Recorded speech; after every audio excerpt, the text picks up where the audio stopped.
perlu ada perbandingan. Bagaimana ini kalau dibandingkan misalnya dengan presiden-presiden sebelumnya kayak Jokowi lah. Gimana Bang Tigor?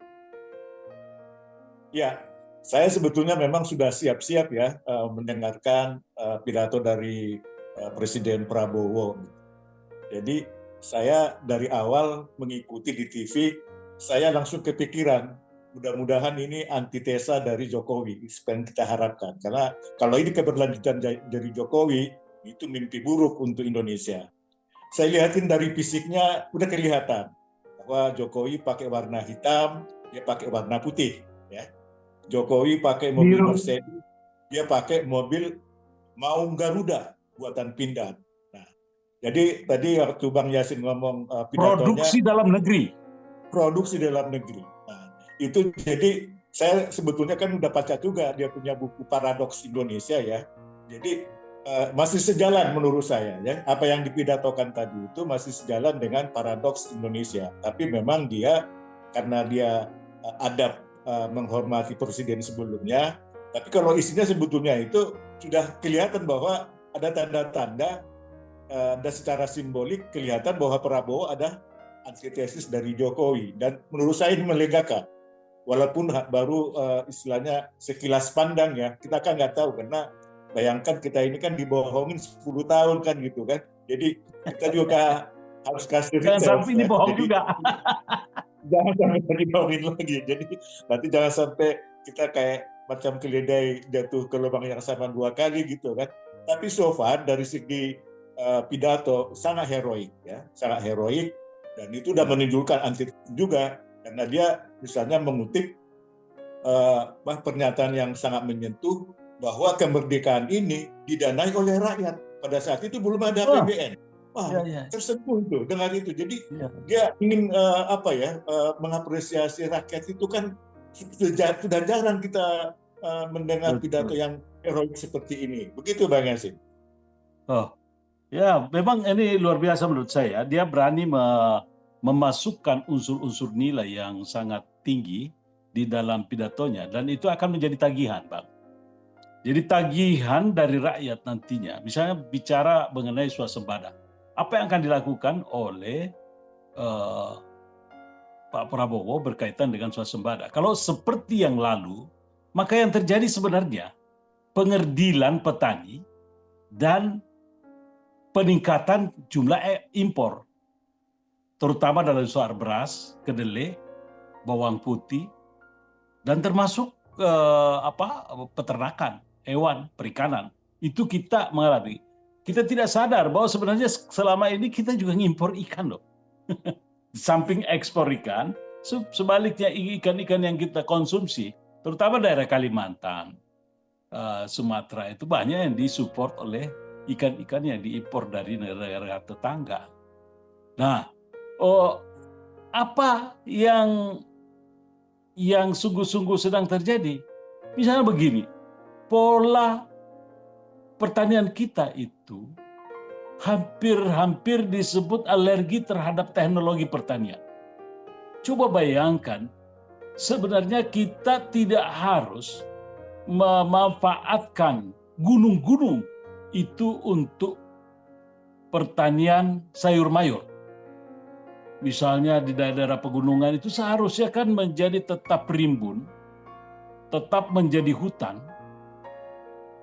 Tetapi pertanian sayur mayur itu dikelola dengan teknologi pertanian yang memungkinkan kita memiliki produksi massal yang kuat, di mana petani kita terlibat di dalamnya. Tetapi kan ini yang kita miliki, tenaga-tenaga pertanian yang nungguin anggaran APBN, dan kemudian anggaran APBN ini dia pikirkan bagaimana berbelanja, dia yang belanja untuk kepentingan petani, lalu kemudian disitulah terjadi proses penyunatan, korupsi, penyalahgunaan, dan seterusnya. Traktor udah masuk ditarik, nggak jadi, pupuk tidak sampai, menjadi pukulan bagi petani. Sehingga produksi beras kita turun loh. Tidak begitu stabil, tidak mengalami kenaikan, terjadi penurunan walaupun tidak terlampau signifikan. Tetapi karena pertambahan jumlah penduduk yang sangat besar, mengakibatkan impor kita bertambah sangat banyak. Nah, lalu kalau kayak gini modelnya, apakah Pak Prabowo tidak merubah pendekatan terhadap program-program yang dia lakukan? Atau dia sama saja yang lalu? Itulah tadi yang dikatakan dalam pidato Prabowo, bahwa dia ingin agar Indonesia itu swasembada pangan 4 tahun kemudian. Akhirnya artinya di sini dia menjanjikan bahwa 4 tahun kemudian, artinya di akhir kepemimpinan dia itu terjadi swasembada pangan dan swasembada energi. Nah, inilah apa yang dikatakan Bang Yasin itu tepat sekali, bahwa ada problem teknis di bawah itu. Ya, betul. Nah, sekarang kan persoalannya, kan saya bilang pidato Prabowo itu tuh bagus, tapi pertanyaannya apakah realistis atau tidak? Ya, terutama dikaitkan dengan jumlah kabinet yang common sense orang mengatakan itu obesitas gitu loh. Ini kan seperti yang Abang katakan tadi, apakah dia berpihak kepada rakyat atau dia berpihak pada oligarki? Oligarki dalam artian importir tadi itu. Kalau dia berpihak kepada oligarki, maka dia tidak akan lakukan perubahan terhadap cara kerja petani. Sama artinya Bang Yasin, artinya pidato Prabowo tadi tentang swasembada pangan bisa tercapai 4 tahun kemudian, itu adalah janji dia. Dan mudah-mudahan apa yang menjadi problem yang Bang Yasin sampaikan itu menjadi catatan Prabowo. Betul, kita berharap seperti itu tentunya. Bang Tigor, soal industrialisasi ke depan, kita tahu misalnya prospek baja, prospek nikel, prospek krom, macam-macam yang kita miliki sebagai potensi alam kita ini. Ini kan menjadi kata kunci kalau mau mengatakan bahwa ada pertumbuhan. Karena begini, kenapa kok pertumbuhan menjadi penting? Karena kalau pertumbuhan itu tidak terjadi, di mana pertumbuhan itu berbasis pada resources kita, maka jangan berharap terjadi rekrutmen tenaga kerja yang memadai terhadap, artinya persoalan pengangguran akan terus-menerus terjadi. Gimana Bang Tigor nih?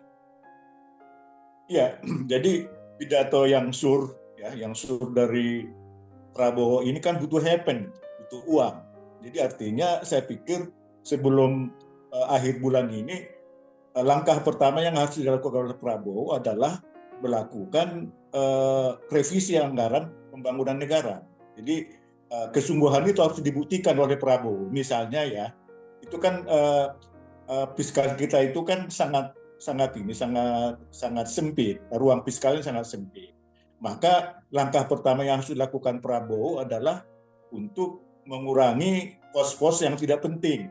Sebut saja misalnya IKN, harus berani Prabowo melakukan itu. Dan kalau itu misalnya langsung dikembalikan, karena setahu saya memang kita ini kan subsidi pupuk aja kan banyak itu kemarin itu disunat, karena sebagian dana itu masuk ke IKN. Nah, sama dengan industrialisasi. Jadi industrialisasi itu kontraksi, Bang Yasin. Artinya tumbuhnya negatif. Itu bisa dilihat dari konsumsi PLN. Nah, ini adalah sesuatu memang yang harus diperbuat oleh Prabowo untuk menaikkan, kan ambisius sekali Prabowo kan. Dia kan ingin GDP-nya naik 8%. GDP naik 8% itu nggak akan bisa tercapai kalau dia nggak melakukan industrialisasi yang bertumbuh, bukan yang kolektif gitu, yang stagnan. Betul. Jadi ini luar biasa sebenarnya pidatonya. Cuma memang terus terang aja terkait dengan podcast kita sebelumnya, kita prihatin dengan pilihan orang-orang yang masuk di dalamnya. Saya mengkhawatirkan dengan perilaku-perilaku birokrat, perilaku para pimpinan, kalau masih itu juga akan mengulangi apa yang pernah mereka lakukan. Yang menurut saya gagal. Sebab sebenarnya pertumbuhan kemarin tercatat itu diakibatkan karena pembangunan infrastruktur dengan loan yang tinggi, lalu kemudian menginginir terjadinya catatan mengenai belanja negara, yang akibatnya nampaklah kita punya pertumbuhan 5%. Kalau itu infrastruktur dikeluarkan, saya khawatir angka kita itu di bawah 3%. Karena buktinya rakyat makin melarat.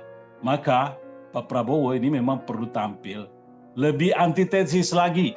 Jangan hanya antitesis di pidato, tetapi betul-betul menunjukkan bagaimana Indonesia menjadi lebih baik.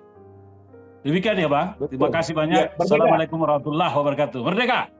Merdeka. Merdeka dari kemiskinan.